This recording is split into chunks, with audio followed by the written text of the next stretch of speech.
বিধানসভার স্পিকার বিমান বন্দ্যোপাধ্যায়ের কেন্দ্র বারুইপুরে শুভেন্দু অধিকারীর মিছিল ঘিরে ব্যাপক উত্তেজনা।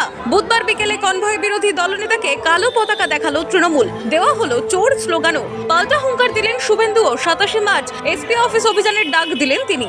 শুভেন্দু বারুইপুরে পৌঁছতেই কার্যত তার কনভয়ে হামলা চালানোর মতো পরিস্থিতি তৈরি হয়। পুলিশ মোতায়েন থাকা সত্ত্বেও শুভেন্দুর গাড়িতে লাঠি দিয়ে বারবার আঘাত করা হয় বলে অভিযোগ। কালো পতাকা দেখিয়ে স্লোগান দেওয়া হয়। বারুইপুর সম্মুখ সমরে চলে আসে তৃণমূল ও বিজেপি। স্লোগান পাল্টা স্লোগানে উত্তপ্ত হয় গোটা এলাকা।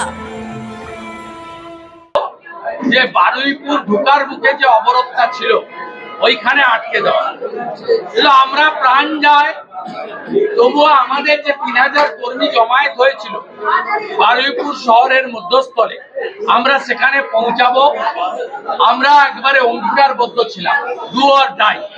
আমার গাড়িটা এই কনভয় 4 নম্বরে ছিল।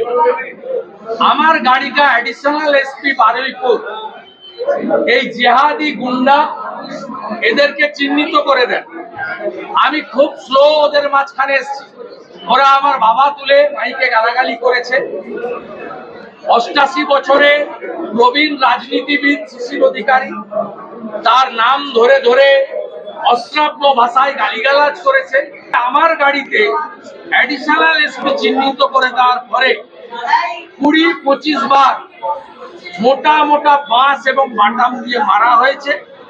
কাঁচটা ভাঙেনি, কিন্তু গাড়ির বহু জায়গায় ওই আঘাতের দাগ চিহ্ন দেখতে পাবে। যেহেতু মাঠের দরজা বন্ধ করে দিয়েছিল ওরা, আমরা গাড়ির উপরে দাঁড়িয়ে সভা করেছি।